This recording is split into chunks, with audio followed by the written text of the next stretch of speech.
الحمد لله رب العالمين، والصلاة والسلام على رسوله الأمين وعلى آله وأصحابه أجمعين.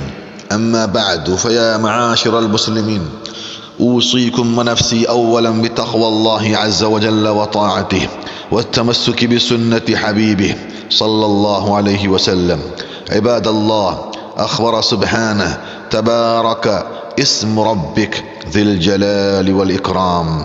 معشر المسلمين، اعلموا أن التزكية والإحسان يتيسران بمعرفة أسماء الله الحسنى وصفاته العلى. وجاء في الحديث القدسي فيما رواه الشيخان عن أبي هريرة رضي الله عنه عن رسول الله صلى الله عليه وسلم يروي عن ربه: أنا عند ظن عبدي بي، أنا عند ظن عبدي بي، وأنا معه إذا ذكرني، فإن ذكرني في نفسه ذكرته في نفسي، وإن ذكرني في ملأ ذكرته في ملأ خير منه، وإن تقرب إلي بشبر تقربت إليه ذراعا، وإن تقرب إلي ذراعا تقربت إليه باعا، وإن أتاني يمشي أتيته هرولة، وإن أتاني يمشي أتيته هرولة. الله أكبر.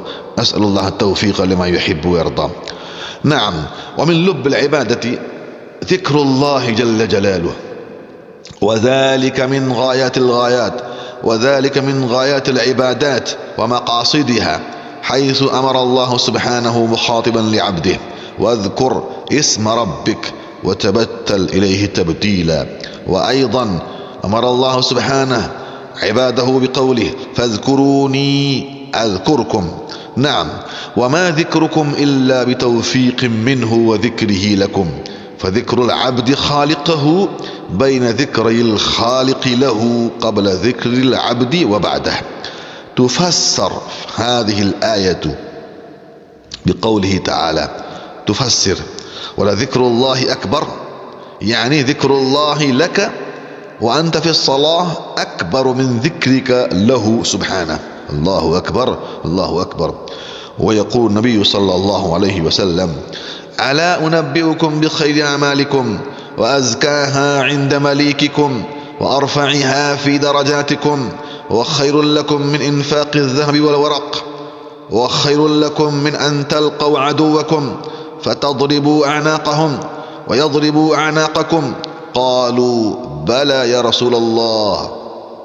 قال صلى الله عليه وسلم: ذكر الله تبارك وتعالى. رواه الإمام الترمذي والحاكم وابن ماجه رحمهم الله. فما أمر الله من الأوامر بلفظ الكثير إلا لذكره جل جلاله، حيث ينادي الله سبحانه وتعالى عباده بقوله: يا أيها الذين آمنوا اذكروا الله ذكرا كثيرا وسبحوه بكرة وأصيلا.